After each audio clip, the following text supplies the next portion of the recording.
எல்லாரும் ஏடிஎம் தான் கொள்ளையடிச்சு கேள்விப்பட்டிருப்பீங்க. என்கிட்ட இருந்து ஏடிஎம்மே கொள்ளையடிச்சிருச்சுன்னு சொன்னா உங்களால நம்ப முடியுதா? என்னங்க எனக்கு ஒண்ணுமே புரியல. அதுதானப்பா எனக்கும் புரியல.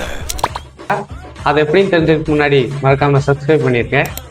2 நாளைக்கு முன்னாடி வேலைக்கு போயிட்டு நான் 2 மணிக்கு வீட்டுக்கு வந்துட்டு இருக்கும்போது அர்ஜென்ட்டா பணம் தேவைப்படுச்சுன்னு மடத்துக்குளத்துல இருக்கிற கரூர் வைசா பேங்க் ஏடிஎம்க்கு போனேன். ஏடிஎம் பேங்க்ல தான் வச்சிருந்தேன். சரி இருந்தாலும் இருக்கட்டுமேனு போன்ல இருந்து அதுல கியூஆர் கோடை ஸ்கேன் பண்ணி 200 ஜிபே பண்ணேன். 200 ஜிபே பண்ண உடனே டைம் முடிஞ்சு அதுவும் பணமும் போயிடுச்சு. ஆனா ஏடிஎம்ல இருந்து பணம் மட்டும் வரல. கோவிந்தான்னு சீட்டை மட்டும் கொடுத்து தாட்டி விட்டானுங்க. அவ்வளவுதான், நம்மள முடிச்சு விட்டீங்க போங்க. நானும் ஒரு 2 நிமிஷம் வெயிட் பண்ணி பார்த்தேன். பணம் வரவே இல்லை. அப்ப 600 சரி ஏடிஎம் கார்டை யூஸ் பண்ணி பார்க்கலான்னு கார்டை எடுத்து ஏடிஎம்ல போட்டு பார்த்தேன். 500 நோட்டு மட்டும்தான் அவைலபிளா இருக்கு, 200 நோட்டு இல்லை அப்படின்னு வந்துருச்சு. சுத்தி முத்தி பார்க்கும்போது அப்படியே உள்ளேயும் ஹெல்ப்லைன் நம்பரும் கொடுத்துருந்தாங்க. ஹெல்ப்லைன் நம்பருக்கு கால் பண்ண கால் அவங்க கடைசி வரைக்கும் எடுக்கவே இல்லை. பிஞ்சு ஒரு வாரம் ஆச்சு.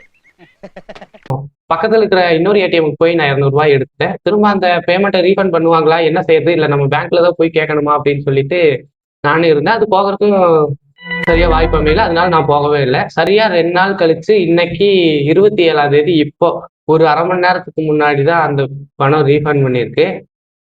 ஆள் தெரியல போட்டுருக்கு. நாங்கெல்லாம் சிங்கத்தோட உண்ணாக்க வெட்டுக்குன்னு பிடிங்க திங்கிறீங்கடா.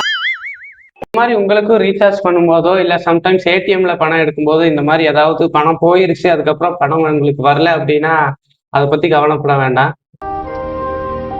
சில விஷயம்லாம் ஒரு தடவை போச்சுன்னா திரும்ப கிடைக்கவே கிடைக்காது.